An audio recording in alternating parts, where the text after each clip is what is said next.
স্বাগত সবাইকে। না, আজকে উপপাদ্যের মধ্যে আমরা ঢুকবো না। প্রথমে আমরা উপপাদ্যটা একটু জাস্ট তার হেডিংটা আমরা একটু আলোচনা করে নিয়ে মূলত এই উপপাদ্য থেকে কি কি অনুসিদ্ধান্তে পৌঁছানো যায় সেইগুলোর মধ্যেই আমরা আজকে সীমাবদ্ধ থাকব। চলো তাহলে সঙ্গে থাকো, দেখতে থাকো। প্রথমে উপপাদ্য 32 কি বিষয়ের উপর আছে সেটা একটু বুঝে নেওয়ার চেষ্টা করি। উপপাদ্য 32-এ আমরা কি পেয়েছি? উপপাদ্য 32 এতে আমরা কি পেয়েছি? ব্যাস নয় এরূপ কোনো জ্যাকে, ব্যাস নয় এরূপ কোনো জ্যাকে, তাহলে ধরে নাও এটা হচ্ছে জ্যা। ক্লিয়ার? ব্যাস নয় এরূপ একটি জ্যাকে কেন্দ্রগামী, ধরো কেন্দ্র দিয়ে যদি এইটার উপরে লম্ব আঁকা যায় তাহলে এই লম্বটা দুটো সমান ভাগে ভাগ করে, সোজা করে বললাম। আর বইয়ের ভাষা বললে ব্যাস নয় এরূপ একটি জ্যাকে কেন্দ্রগামী কোনো সরলরেখা সমদ্বিখণ্ডিত করে। তাহলে যদি নামকরণ করা হয়, ধরো এটা ও বিন্দু, এটা এ আর এটা বি। ক্লিয়ার? যেখানে আর এই বিন্দুটা ডি, তাহলে আমার প্রদত্ত কি আছে? প্রদত্ত আছে ও ডি কার উপরে লম্ব? এ বি এর উপরে লম্ব। ক্লিয়ার? আমাদের প্রামাণ্য কি, অর্থাৎ প্রমাণ করতে কি হবে? প্রামাণ্য হচ্ছে এডি সমান ডিবি, অর্থাৎ এই বিন্দুটা আমাদের সমদ্বি, অর্থাৎ এই ডি বিন্দুটা এবি এর মধ্যবিন্দু, অর্থাৎ এই ডি বিন্দুটা এবি এর মধ্যবিন্দু, এটা আমাদের প্রমাণ করতে হবে। ক্লিয়ার? এইটা হচ্ছে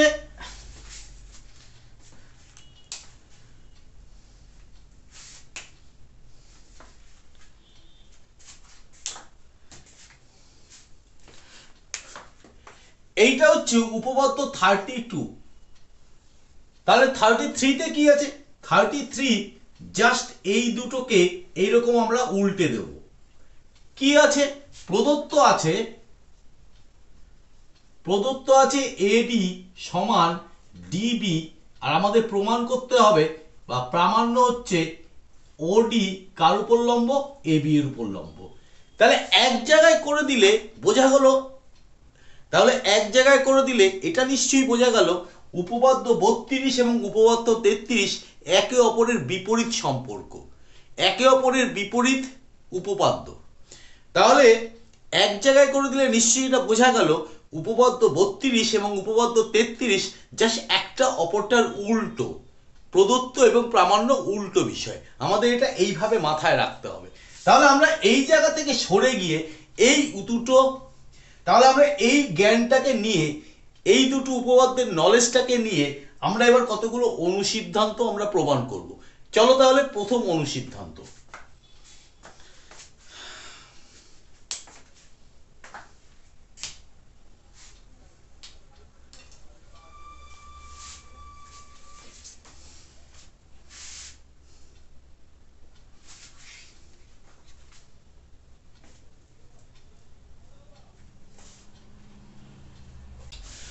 অনুসিদ্ধান্ত 1 কি বলেছে?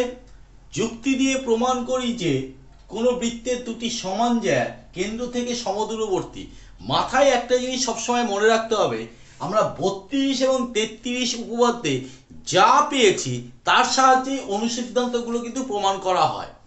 তাহলে আবার রিপিট করছি, প্রমাণ করি যে কোনো বৃত্তের দুটি সমান জ্যা, ধরে নাও এই একটা জ্যা আছে আর এই একটা জ্যা আছে, এটা ধরো এ, এটা ধরো বি, এটা ধরো সি, এটা ডি, দুটো সমান জ্যা। অর্থাৎ আমার যা দিয়েছে সেটা হচ্ছে এবি ইকুয়াল সিডি, এই দুটো সমান। এবার কি বলেছে? কেন্দ্র থেকে সমদূরবর্তী। সবসময় মনে রাখবে কোনো বিন্দু থেকে যদি কোনো সরলরেখার দূরত্ব যদি প্রমাণ করতে হয়, সবসময় সেই বিন্দু থেকে এটার উপর লম্ব দূরত্বকেই মিন করে, অন্য কোনো দূরত্বকে কনসিডার করা যাবে না। তার মানে আমার এইখানটা যদি কেন্দ্র হয়, কেন্দ্র থেকে যদি আমি লম্বটা নিই আর এই কেন্দ্র থেকে যদি লম্বটা নিই, এই দুটো পয়েন্ট যদি ই আর এইটা যদি এফ হয়, একটু বাইরে লিখলাম, তোমরা বৃত্তের ভেতরে লিখবে, অর্থাৎ এই পয়েন্টে লিখবে, এই পয়েন্টে লিখবে। তাহলে আমাদের প্রমাণ করতে হবে, অর্থাৎ প্রামাণ্য সমান সমান কি? এটা ও বিন্দু ধরলে ও এফ সমান ও ই, এইটা আমাদের প্রমাণ করতে হবে। পরিষ্কার?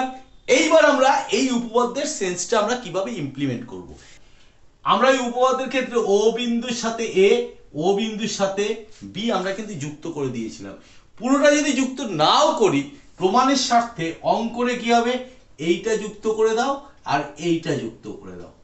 ক্লিয়ার? এবার তোমাদের মনে প্রশ্ন জাগছে, উপপাদ্যের মতো তো অত লিখে সাধারণ নির্বাচন, বিশেষ নির্বাচন, অঙ্কন, প্রমাণ এগুলো তো আসছে না। আসছে না তা নয়, এইটা হচ্ছে প্রদত্ত। অ্যাকচুয়াল অনুসিদ্ধান্তগুলো তোমাদের একটু টিপস দিয়ে দিই। অনুসিদ্ধান্তগুলো খুব শর্ট বেস আকারে মাথার মধ্যে ঢুকিয়ে রাখতে হয়, তাহলে যদি পরীক্ষায় যদি চলেও আসে তাহলে তোমরা ওই সাধারণ নির্বাচন, বিশেষ নির্বাচন, অঙ্কন সব কিছু তোমরা লিখতে পারবে। তাহলে প্রদত্তেতে সাধারণ নির্বাচন চলে গেল, প্রামাণ্য মানে প্রমাণ করতে হবে যে এটাও চলে গেল। এইবার কি হলো, অঙ্কন। এবার অঙ্কন অর্থাৎ ও কমা সি এবং ও কমা এ যুক্ত করলাম, সব লিখে নিলাম।